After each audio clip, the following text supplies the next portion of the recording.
안녕하세요. 저는 블로그와 유튜브에서 주식 투자 관련된 영상을 올리고 있는 개인 투자자 석구리라고 합니다. 오늘은 제 주력 종목 중 하나인 덕산 네오룩스에 대해서 간단하게 리뷰를 해볼 건데요.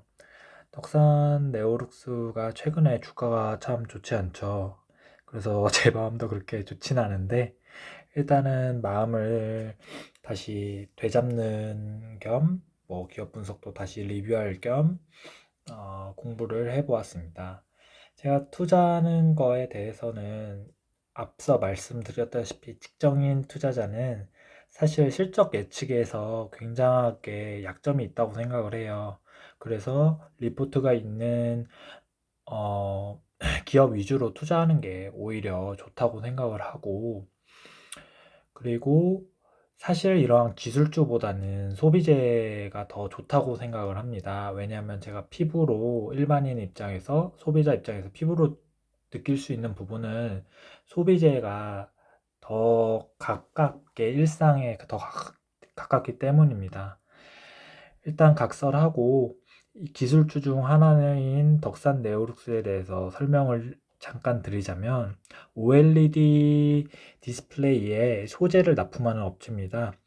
그래서 OLED 소재 중에 제일 중요한 부분은 발광층이라고 하는데요. 그 발광층에 소재를 납품하고 있는 업체입니다. 우리나라에서는 OLED 그 산업계가 LG 디스플레이와 삼성 디스플레이로 양분되어 있는데, 사실 삼성 디스플레이가 거의 대부분의 매출과 영업이익을 내고 있고요. 실제로도 돈을 굉장히 잘 벌고 있습니다.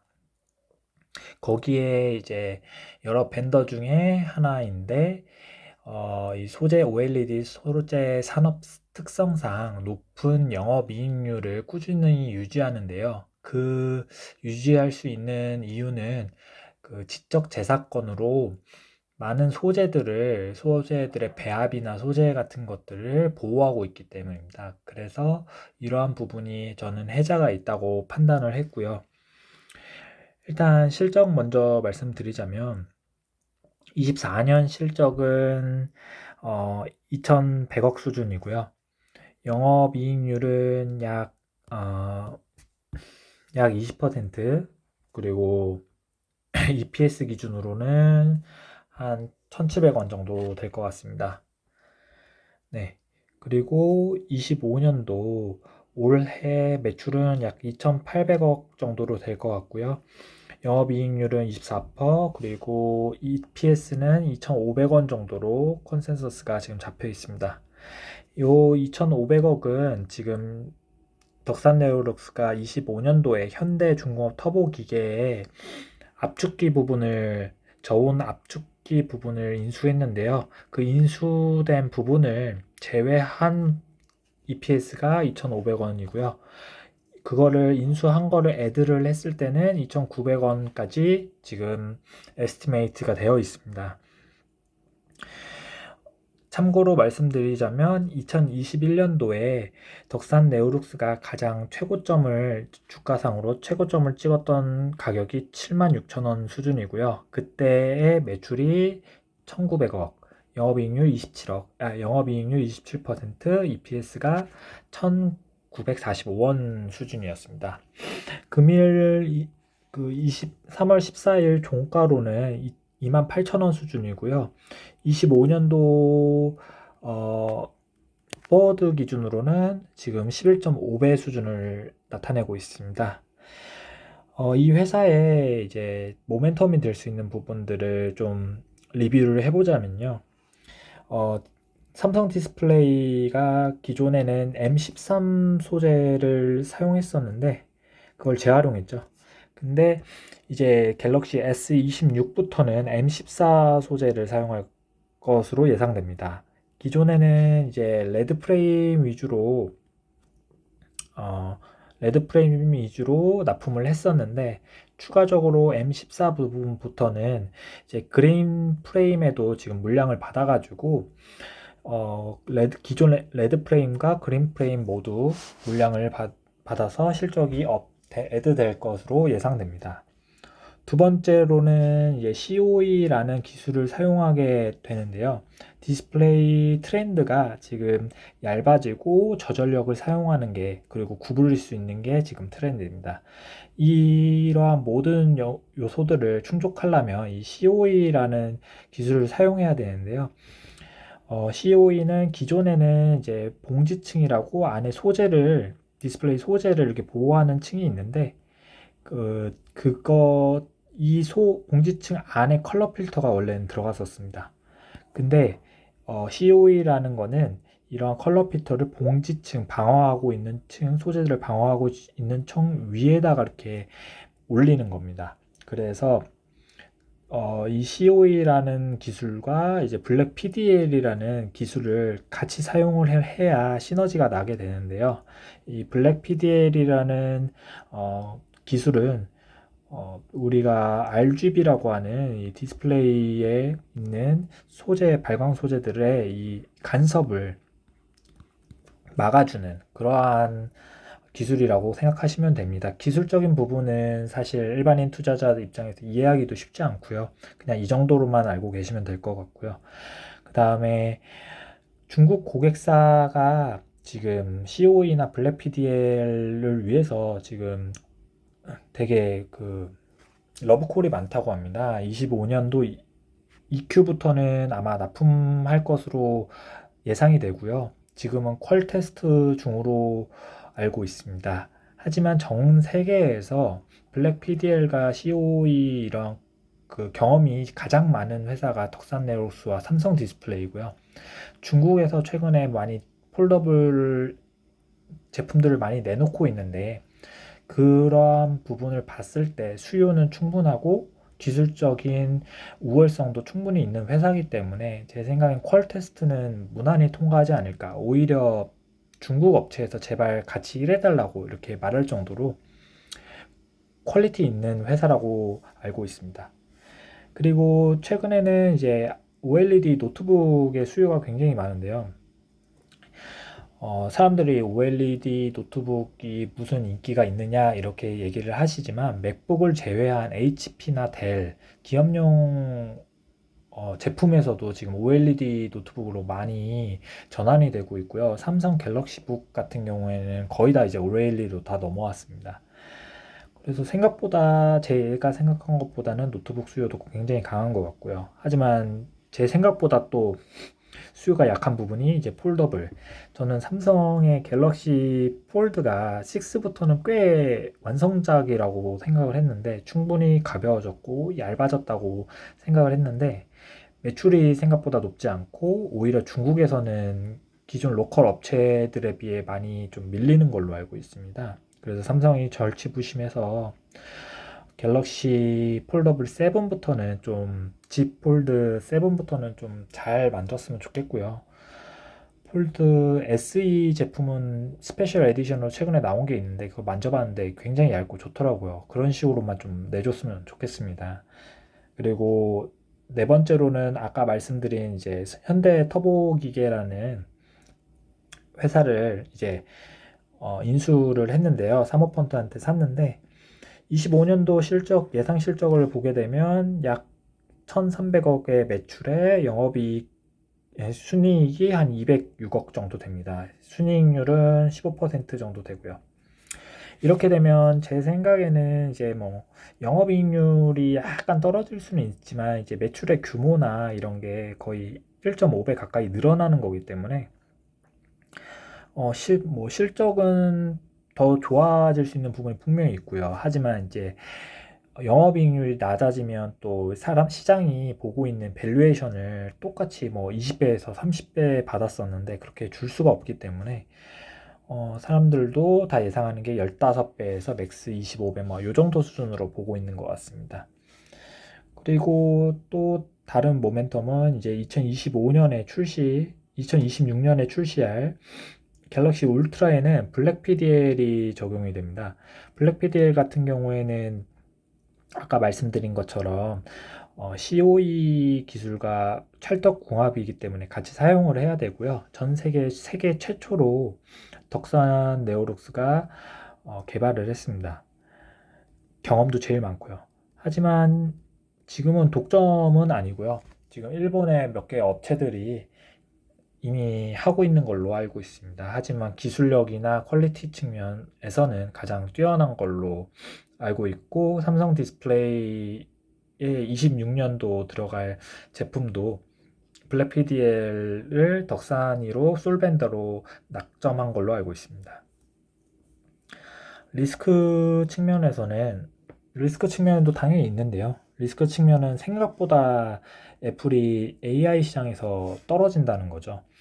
애플의 아이폰이 주 매출인데 상호 지금 트럼프 정부 들어서 상호 관세 위험이 있습니다. 중국의 애플과 테슬라가 중국의 매출이 굉장히 높은데 보복으로 트럼프의 보복으로 중국이 충분히 상호 관세를 때릴 수가 있고요. 그거에 대한 피해는 애플에게 오기 때문에 매출이나 판매 가격적인 측면에서, 그러면 그 밑에 있는 서플라이어 체인들도 당연히 연쇄적으로 부정적인 영향이 있을 거고요. 그리고 두 번째로는 애플 인텔리전스가 지연됐습니다. 원래는 25년도 4월에 다음 달이죠. 다음 달에 이제 정식으로 오픈하기로 했는데 기술적인 문제로 내년까지는 사실상 쉽지 않을 거라고 지금 예측이 되고 있습니다. 요런 부분이 좀 디스플레이 회사들에게 굉장히 안 좋은 영향을 지금 끼치고 있는 것 같고요. BH나 LG 디스플레이 H나 LG 노트처럼 그 애플 관련주들이 많이 지금 안 좋은 이유가 요 이슈라고 생각을 하고 있습니다. 그리고 폴더블 폰도 생각보다 기대만치 못하고요.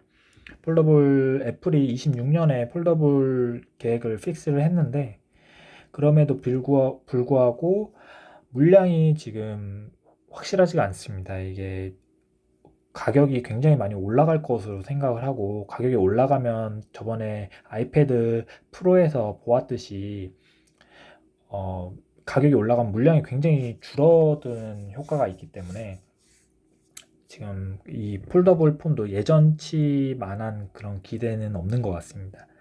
그리고 세 번째로는 현대 터보기계를 아까 인수를 했는데 26년에 IPO가 예정되어 있습니다. 사실상 제 생각에는 IPO가 될 거라고 생각을 하고요.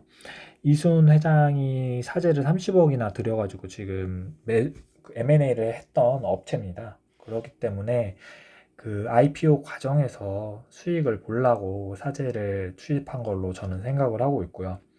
그래서 나중에 목표가에 도달했을 때 EPS를 제 생각엔 네오록스 솔로 봐야지 저 상상회로 돌려가지고 행복회로 돌려가지고 터보기계까지 같이 넣으면 나중에 좀 위험해질 것 같습니다. 그래서 네오록스 온리로만 이 기업에 투자하는 건 봐야 될 것 같고요. 그리고 IT용 OLED가 이제 수요가 침체가 되는 거죠. 지금은 이제 노트북은 생각보다 괜찮은데 이제 아이폰이 아니라 저 패드, 아이패드나 이제 폴더블 이러한 것들이 이제 성장인데 이런 게 생각보다 물량이 많이 늘어나지도 않고 있습니다. 가격이 올라가서겠지요. 그리고 뭐 사람들이 이제 생각을 하는 게 자동차용을 새로운 성장 산업으로 보는데 생각보다 이제 전장 산업에서 들어가는 그 개수가 많지 않습니다. 자동차는 비싼 건 맞지만, 그리고 좋은 제품이 들어간 건 맞지만, 자동차 차량 대수 자체가 전 세계에 팔리는 게 많지 않기 때문에, 사실 신성장 동력으로 보기에는 아직은 힘든 것 같습니다. 나중에는 분명히 더 큰 디스플레이, 더 많은 디스플레이가 차량에 들어갈 거라고 생각을 해서, 성장 동력은 많지만, 이거 단기간에 이게 해결될 일은 아닌 것 같고요.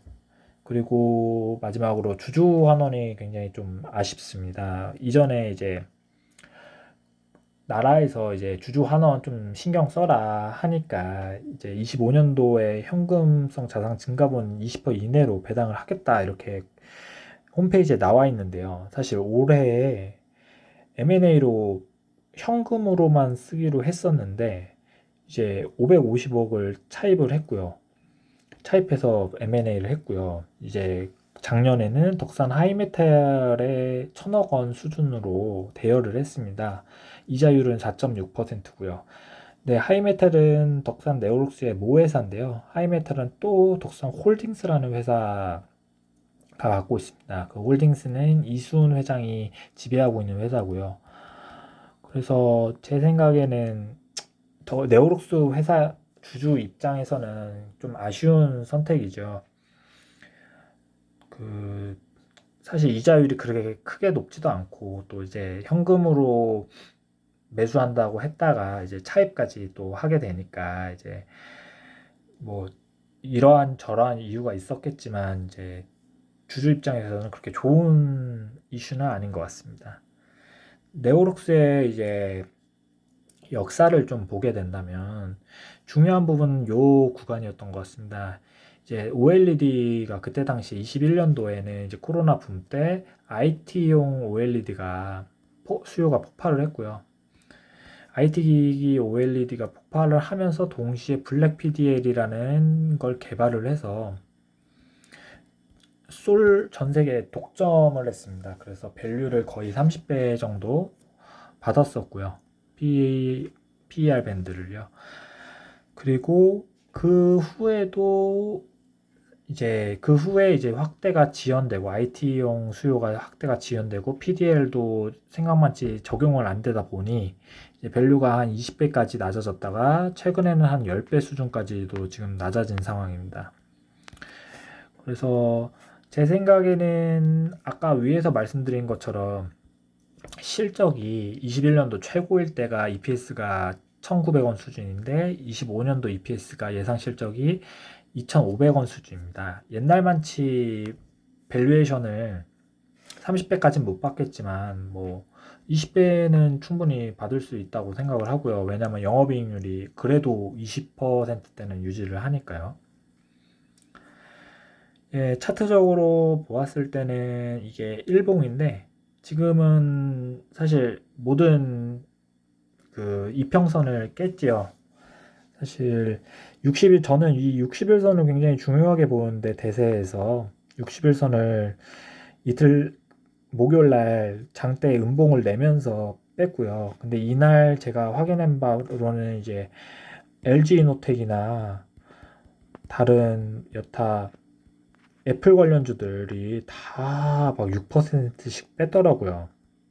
그래서 단독의 문제는 아닌 거고 라고 생각을 하고 펀더멘탈이 애플 관련주 중에서는 가장 좋다고 생각을 하니까 저는 이제 다시 상승할 거라고 생각은 하지만 차트적으로 봤을 때는 이제 27,000원 정도가 지지선이 될 것 같고요.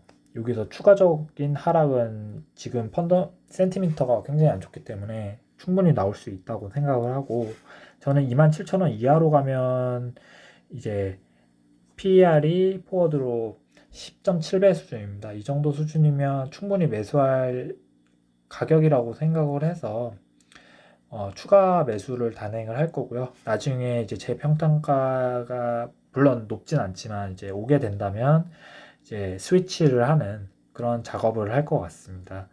그래서 떨어지면 뭐 저 같은 경우에는 조금 더 매수해서 좋고요. 좋은 회사를. 만약에 올라도 오르면 뭐 돈 버는 거니까 나쁘지는 않겠지요. 네. 오늘은 여기까지 하겠습니다. 감사합니다.